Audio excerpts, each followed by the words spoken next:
Welcome to the Leo.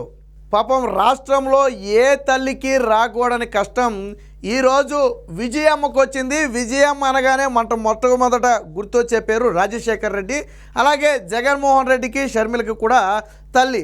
అయితే గతంలో అందరూ కలిసి ఉన్నప్పుడు జగన్మోహన్ రెడ్డి కోసం పనిచేశారు కాబట్టి ఓకే, అప్పుడు ఎటువంటి ఇబ్బందులు రాలేదు. కానీ ఇప్పుడు కొడుకేమో ఒక పార్టీ, కూతురేమో మరొక పార్టీ, ఇరు పార్టీలు కూడా అంటే ఇద్దరూ కూడా తన తల్లితో ప్రచారం చేయించాలని చెప్పి అనుకుంటున్నారు. మరి ఎవరికి ప్రచారం చేయాలి? 2019 ఎన్నికల్లో చాలా స్పష్టంగా తల్లి చెల్లి కూడా ఇద్దరూ కూడా జగన్మోహన్ రెడ్డికే ప్రచారం చేశారు. అందులో ఎటువంటి ఇబ్బంది లేదు. ఆ రోజు జగన్మోహన్ రెడ్డి అధికారంలోకి వచ్చాడు. కానీ 2024కి వచ్చేటప్పటికి సీన్ రివర్స్ అయిపోయింది. తల్లిని చెల్లిని జగన్మోహన్ రెడ్డి బయటకు గెంటేసాడనే అపవాద జగన్మోహన్ రెడ్డి మీద ఉంది. అయితే బహుశా తాను అనుకున్నాడు 151 సీట్లు వచ్చాయి కాబట్టి 24లో తగ్గితే 10-20 సీట్లు తగ్గితే తప్ప అధికారానికి డోకా లేదన్న ఆ ధీమా జగన్మోహన్ రెడ్డిలో ఉండుంటుంది. కాబట్టి తల్లి చెల్లి నాకు అవసరం లేదని గెంటేశాడు. కానీ రాజకీయాల్లో శాశ్వత మిత్రులు శాశ్వత శత్రువులు ఉండరు. అలాగే ఇప్పుడు సొంత కుటుంబమే శాశ్వత శత్రువులుగా మారే పరిస్థితి. ఎవరైతే 2019లో జగన్మోహన్ రెడ్డికి ఓటు వేయమని చెప్పి కాలికి బలపం కట్టుకుని రాష్ట్రం మొత్తం తిరిగిందో షర్మిల, అలాంటి షర్మిల ఈరోజు జగన్మోహన్ రెడ్డికి ఏకుకు మేకై కూర్చుంది. ఖచ్చితంగా జగన్మోహన్ రెడ్డి పతనమే నా పంతం అన్నట్టుగా ఆ షర్మిల ఈరోజు సవాల్ కూడా చేయడం జరిగింది. అయితే మనం చూసాం జగన్మోహన్ రెడ్డి ఆ ఎన్నికల ప్రచారం ప్రారంభించే ముందు ఇడుపులపాయ వద్దకు తన తల్లిని తీసుకొచ్చి ఆశీర్వాదం అయితే పొందాడు. అందరికీ ఆశ్చర్యం వేసింది. అదేంటి, తల్లిని దూరంగా పెట్టాడు కదా, తల్లి కొడుకు దగ్గరికి రావట్లేదు కదా, ఈ 5 ఏళ్లలో అసలు రాలేదు కదా, ఇప్పుడు వచ్చింది ఏంటా అని చెప్పి చాలామందికి అనుమానం వచ్చింది. వాస్తవం ఏంటంటే జగన్మోహన్ రెడ్డి బలవంతంగా తల్లిని ఇడుపులపాయ వద్దకు రప్పించాడు. సరే, ఇక తప్పని పరిస్థితుల్లో కొడుకు మాట కాదనలేక వచ్చి ఆశీర్వదించింది.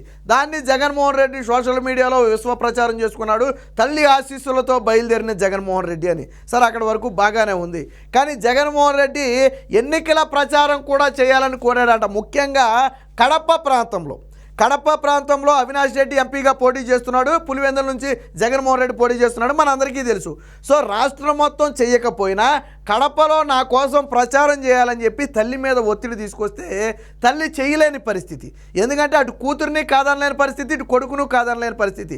ఇదే సమయంలో కూతురు కూడా తన ఎన్నికల ప్రచారాన్ని ప్రారంభించినప్పుడు అదే విజయమ్మ ఇడుపులపై వద్ద ఆశీర్వదించి పంపింది. అంటే అటు కొడుకును ఆశీర్వదించి పంపింది, ఇటు కూతుర్ని ఆశీర్వదించి పంపింది. మరి ఎవరికి ప్రచారం చేయాలి? జగన్మోహన్ రెడ్డికి ప్రచారం చేస్తేనేమో షర్మిలకు కోపం వస్తుంది, షర్మిలకి ప్రచారం చేస్తేనేమో జగన్మోహన్ రెడ్డికి కోపం వస్తుంది.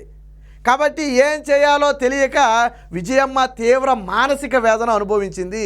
ఇలాంటి పరిస్థితుల్లో ఆ విజయమ్మ పరిస్థితిని అర్థం చేసుకున్నటువంటి షర్మిల ఏం చేసిందంటే విజయమ్మను అమెరికా పంపింది. ఎందుకని?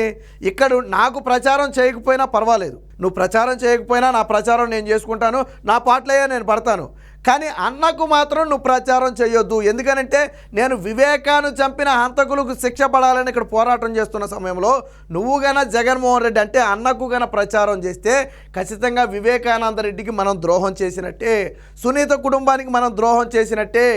ఈరోజు సునీత కుటుంబానికి న్యాయం జరగడానికే నేను ఎంపీగా ఇక్కడ పోటీ చేస్తున్నాను తప్ప లేకపోతే నాకు అవసరమే లేదని చెప్పి షర్మిల చెప్పేటప్పటికి విజయమ్మ కూడా ఆలోచనలో పడింది. నిజమే కదా, ఒక పక్కేమో వివేకానంద రెడ్డి కుటుంబానికి న్యాయం జరగాలని చెప్పి షర్మిల పోరాడుతుంటే మరి హత్య చేసిన వాడిని పక్కన పెట్టి తిరుగుతున్నటువంటి జగన్మోహన్ రెడ్డికి ప్రచారం చేస్తే ఈ కుటుంబానికి అన్యాయం చేసినట్టే కదా. ఏం చేయాలో అర్థం కాల. ఉంటేనా ప్రచారానికి వెళ్ళాలి, ఒక ఏళ్ళకెళ్తే ఆడ కోపం, ఆడకెళ్తే ఏదో ఆ కరవమంటే పాము కోపం, వదలమంటే కప్ప కోపం ఏదో ఆ పాతకాలపు సామెత ఒకటి ఉంది. అలాగే ఇప్పుడు జగన్మోహన్ రెడ్డికి చేస్తేనేమో షర్మిల కోపం, షర్మిలకి చేస్తే జగన్మోహన్ రెడ్డికి కోపం. అందుకని ఏం చేయాలో తెలియక మానసికంగా ఇబ్బంది పడుతున్నటువంటి విజయమ్మకు ఒక అద్భుతమైన సూచన చేసింది షర్మిల. ఏంటంటే షర్మిల తన కుమారుడు ఇటీవల పెళ్ళయింది రాజారెడ్డి. సో రాజారెడ్డి ఆల్రెడీ అమెరికాలో ఉన్నాడు. రాజారెడ్డి కోడలు ఇద్దరు కూడా అమెరికా వెళ్ళిపోయారు. సో కాబట్టి విజయమ్మను కూడా అమెరికాలో తన కొడుకు ఎక్కడైతే రాజారెడ్డి ఉన్నాడో రాజారెడ్డి దగ్గరికి పంపేసినట్టుగైతే ఆ సమాచారం. ఎందుకు అంటే అమెరికా వెళితే ఎవరికి తలనొప్పి ఉండదు. రెండోది, అసలు అమెరికా వెళ్తున్నట్టు జగన్మోహన్ రెడ్డికి కూడా తెలియదట. విజయమ్మ ఇలాగ అమెరికా వెళుతున్న సంగతి జగన్మోహన్ రెడ్డికి కూడా తెలియదట. ఎప్పుడైతే అమెరికా వెళ్ళిందని తెలిసిందో జగన్మోహన్ రెడ్డి అప్పుడు నాలుగు గరుచుకున్నాడు. ఓహో, నాకు ప్రచారం చేయకుండా ఉండడం కోసమే షర్మిల అక్కడికి పంపేసి ఉంటుందని చెప్పి జగన్మోహన్ రెడ్డి అప్పుడు అనుకున్నాడట. వాస్తవానికంటే కొడుకుకి కూడా చెప్పకుండానే విజయమ్మ అమెరికా వెళ్ళింది. ఒకవేళ కొడుకుకి కన్నా నేను అమెరికా వెళ్ళొస్తానని చెప్తే ఖచ్చితంగా అడ్డుకునే ప్రయత్నం చేస్తాడు. లేదు ససేమిరా నువ్వు ఎక్కడో చోట ప్రచారం చేయాలని చెప్పి బలవంతం చేసే ప్రయత్నం చేస్తాడు. కాబట్టి కొడుక్కి చెప్పకుండానే విజయమ్మ ఈరోజు అమెరికా ఆ ప్రయాణం అయితే చేసినట్టుగా తెలిసింది. ప్రస్తుతానికి అమెరికాలో తన కొడుకు ఎవరైతే షర్మిల కొడుకు రాజారెడ్డి ఉన్నాడో, ఇటీవల పెళ్ళైనటువంటి రాజారెడ్డి ఉన్నాడో, రాజారెడ్డి దగ్గర ఉంది. బహుశా ఎన్నికలు అయ్యే వరకు కూడా విజయమ్మ ఆంధ్రప్రదేశ్ వచ్చే అవకాశం లేనే లేదు. ఎన్నికల తరువాత లేదా ఎన్నికల ఫలితాల తరువాత మాత్రమే ఆంధ్రప్రదేశ్ రావాలని చెప్పి ఆ షర్మిల సూచించినట్టుగా తెలుస్తుంది. సో ఇప్పుడు అంటే ఒక తల్లికి చూడండి, ఒక కొడుకు కూతురు వేరు పార్టీల్లో ఉంటే తల్లి కష్టం ఎలా ఉంటుందంటే, ఒకవేళ తల్లి రాజకీయాల్లో లేకపోయి ఉండింటే అది ఆ విషయం వేరు. బట్ విజయమ్మ ఆల్రెడీ రాజకీయాల్లో ఉంది, ఎవరో ఒకరికి సపోర్ట్ చేయాల్సిన పరిస్థితి. విజయమ్మను కూడా జగన్మోహన్ రెడ్డి ఏమీ అంత ఘోరంగా అవమానించాడు. గౌరవాధ్యక్షురాలి పదవికి కూడా జగన్మోహన్ రెడ్డి బలవంతంగా రాజీనామా చేయించాడు. విజయమ్మ ఎప్పుడు గౌరవాధ్యక్షురాలుగా ఉన్నా ఏ రోజు పార్టీ కార్యక్రమాల్లో ఇన్వాల్వ్ అవ్వలేదు, పార్టీ విషయాల్లో ఏలు పెట్టలేదు, అసలు పార్టీ జోలికే పోలేదు. అయినా జగన్మోహన్ రెడ్డిలో ఒక అభద్రతా భావం. తాను చూడండి, జగన్మోహన్ రెడ్డి చూడండి, తను జీవితకాల శాశ్వత అధ్యక్షుడిగా ఎన్నుకున్నట్టుగా ప్రకటన చేస్తే ఎలక్షన్ కమిషన్ కొట్టేసింది. నువ్వేంటి జీవితకాలం ఎలక్ట్ అవటం ఏంటి, ఇదేమన్నా ఉత్తర కొరియా దక్షిణ కొరియా అనుకున్నావేంటి నువ్వేమన్నా? కాబట్టి ఇలా జీవితకాల శాశ్వత అధ్యక్షుడు మన ఇండియాలో స్వతంత్ర భారతదేశంలో ఎప్పుడూ లేదు, ఇలాంటివి చెల్లవని చెప్పి కొట్టిపడేసింది. లేదా జగన్మోహన్ రెడ్డిని ఆ పార్టీకి జీవితకాల అధ్యక్షుడిగా ఎన్నుకున్నారు అంటే మళ్ళీ ఎవడైనా వచ్చి కూర్చుంటాడని భయం ఏమో తెలియదు, కానీ జీవితకాల అధ్యక్షుడు అంట. వాళ్ళ ఆశ దురాశకి అడ్డు అదుపు లేదు. అలాంటి జగన్మోహన్ రెడ్డి గౌరవాధ్యక్షురాలుగా ఉన్నటువంటి విజయమ్మతో బలవంతంగా రాజీనామా చేయించాడు. పాపం కంటతడి పెట్టే రాజీనామా చేసింది. రాజీనామా చేస్తున్న సంగతి కూడా మనం గతంలోనే ముందే చెప్పినట్టుగానే తర్వాత రాజీనామా చేసింది. ఎందుకు రాజీనామా చేయించాడు అంటే జగన్మోహన్ రెడ్డిలో ఒక అభద్రతా భావం ఉంది. పొరపాటున తానుగాన జైలుకి వెళ్లాల్సిన పరిస్థితి వస్తే తర్వాత భారతీరెడ్డి మాత్రమే ముఖ్యమంత్రి కావాలి. మరి గౌరవాధ్యక్షురాల్లో విజయమ్మ ఉంటే తాను ముఖ్యమంత్రి పీఠం మీద కూర్చునే అవకాశం ఉంది. సరే చెల్లి అంటే అలాగా దూరంగా ఉంది అనుకోండి, అది వేరే విషయం.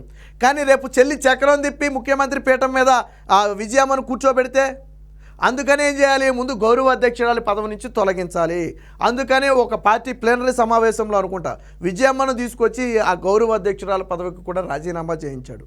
మరి ఆ రోజు అంత ఘోరంగా అవమానించిన జగన్మోహన్ రెడ్డి ఈరోజు తల్లి ఆశీర్వాదం కావాలి, ఈరోజు తల్లి ప్రచారం కావాలి. వాస్తవానికి జగన్మోహన్ రెడ్డిని బాగా ఇబ్బంది పెడుతున్న అంశాలు రెండు. ఒకటి వివేకానంద రెడ్డి హత్య కేసు అయితే, రెండోది తల్లిని చెల్లిని దూరం పెట్టిన వాడు రాష్ట్రాన్ని ఏం కాపాడతాడు. ఈ తల్లిని చెల్లిని దూరం పెట్టాడు అన్న అపవాదం పోగొట్టుకోవడానికే తల్లితో ప్రచారం చేయించే ప్రయత్నం చేశాడు. ఇడుపులపాయలో తనకు ఆశీర్వాదం తీసుకునే ప్రయత్నం చేశాడు. వాస్తవానికి జగన్మోహన్ రెడ్డి మరి ఎన్నో కార్యక్రమాలు చేశాడు, మరి ఏ రోజు తల్లి ఆశీర్వాదం తీసుకోలేదే.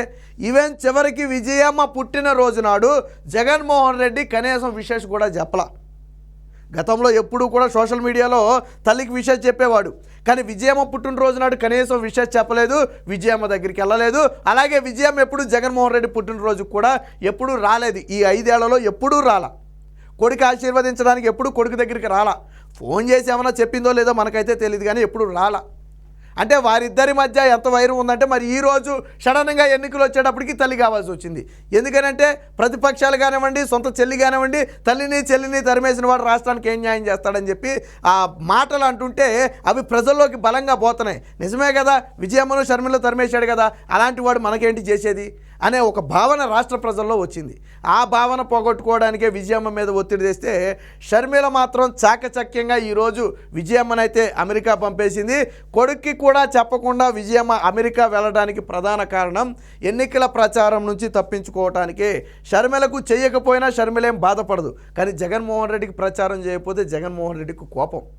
జగన్మోహన్ రెడ్డి కోపం మీకు నాకు అంటే కూడా విజయమ్మకు బాగా తెలుసు. ఎందుకంటే గతంలో పాపం ఆ రోసయ్య చనిపోయి అక్కడ ఉన్నాడో తెలియదు, కానీ రోసయ్య అనేక సందర్భాల్లో చెప్పాడు. తల్లి అనేక సార్లు చెప్పుకుని బాధపడేదంట రోసయ్యకి. ఏమని, రాజశేఖర రెడ్డి చెప్పిన మాట వినటం లేదని. స్వయంగా రోసయ్య ఇంటర్వ్యూలో చెప్పిన మాట ఇది, ఆ ఏబిఎన్ ఆర్కేలో చెప్పినట్టున్నాడు. రోసయ్య అనే వ్యక్తికి ఆ కుటుంబ పరిస్థితులు మొత్తం తెలుసు. రాజశేఖర రెడ్డి గురించి తెలుసు, విజయమ్మ గురించి తెలుసు, జగన్మోహన్ రెడ్డి గురించి తెలుసు. అలాంటి వ్యక్తే రాజశేఖర రెడ్డి మాట వినటం లేదు కొడుకు జగన్మోహన్ రెడ్డి అని తల్లి బాధపడింది అంటే జగన్మోహన్ రెడ్డి గురించి మనం ఇంతకంటే పెద్ద ఉదాహరణ ఏం చెప్పక్కర్లేదు. ఏది ఏమైనప్పటికీ విజయమ్మ ప్రస్తుతానికైతే ఆంధ్రప్రదేశ్ వదిలిపెట్టి ఆంధ్రప్రదేశ్ తెలంగాణ 2 రాష్ట్రాలు కూడా వదిలిపెట్టి ప్రస్తుతానికి అమెరికా అయితే వెళ్ళిపోయినట్టుగా తెలుస్తుంది. ఎన్నికలు అయ్యే వరకు లేదా ఎన్నికల ఫలితాలు వచ్చే వరకు కూడా ఆంధ్రప్రదేశ్లో అడుగు పెట్టే అవకాశమే లేదని చెప్పి మనకి ఈ సందర్భంగా అర్థమవుతుంది.